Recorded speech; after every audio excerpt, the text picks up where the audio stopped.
What's happening, sports fans? How you doing? I am Kendrick, the sports guy. Good day to you. And NBA Hall of Fame head coach Greg Popovich is calling it a career when it comes to roaming the sidelines. We're going to talk about that in this segment. Make sure you smash that like button, smash that follow button, and subscribe to the YouTube channels if you have not already done so. Those channels are Kendrick Sports Hustle as well as TFG Sports Media. I think we all knew this time was coming. We just didn't know when. Well, Greg Popovich, five-time NBA champion, head coach of the San Antonio Spurs since 1996. He's been with the organization since 1994, where he is stepping away from coaching. He will move up to the front office to become team president. Now, back in November, Coach Pop had a health scare, and it would be reported that he would have been diagnosed with having a mild stroke. He would be away from the team for a while.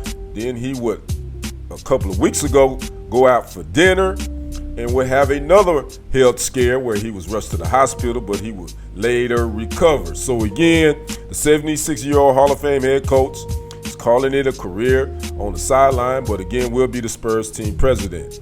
Now, in those 29 seasons, Coach Pop became the NBA winningest head coach in NBA history, 1,422 wins, 867 losses. He brought the city of San Antonio 5 NBA titles. He was inducted into the Naismith Basketball Hall of Fame back in 2023, and he has coached some of the most talented players to ever come into the league.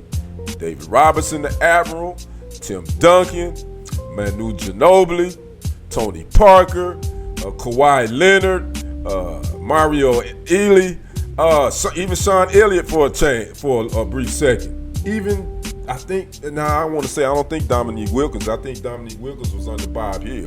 But he's coached a lot of players to come through there. And matter of fact, he was one of the coaches, as well as Don Nelson, known to going overseas and finding talent.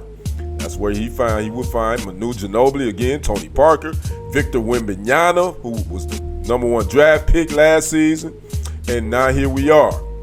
So again, the 76-year-old has decided to step away from the sideline, and it's probably time. He's 76. He's had these health issues, and it's probably time to go ahead and pass the torch, so he won't have to deal with that everyday stress of coaching. It's a hard life coaching in the NBA. You're talking about 82 regular season games, and then playoffs, and then off season. So it's a lot on a NBA head coach's plate. So again, he's one of the best to ever do it, man. I'm just thinking about, I hate to say Mount Rushmore because there's only 4, the Mount Rushmore is only 4 people. But when you talk about the dean of NBA head coaches, you got to talk about Red Auerbach. You got to talk about Greg Popovich. You got to talk about Phil Jackson. You probably got to put Pat Riley there. When you talk about the dean of NBA coaches, and Don Nelson falls in there too, considering he's second on the list with the most wins. So Greg Popovich, I've always liked him as a coach. He's very outspoken. He speaks his mind. He always stood 10 toes down on what he believed in, whatever issue it could be, political or whatever, NBA issues. He told it like it T.I. is, and he did it his way. So again, salute to Greg Popovich. Again, he will still be part of the San Antonio Spurs franchise, running things in the front office. So who will be the next head coach? I'm sure he's going to have a hand in that. He's got a couple of guys off from his coaching tree that's looking for jobs. Taylor Jenkins, Mike Budenholzer, Mike Brown. So don't be surprised to those guys interview for this new head coaching job. So I'd like to know what you guys think. Where does Greg Popovich stand in your mind as when you talk about NBA head coaches?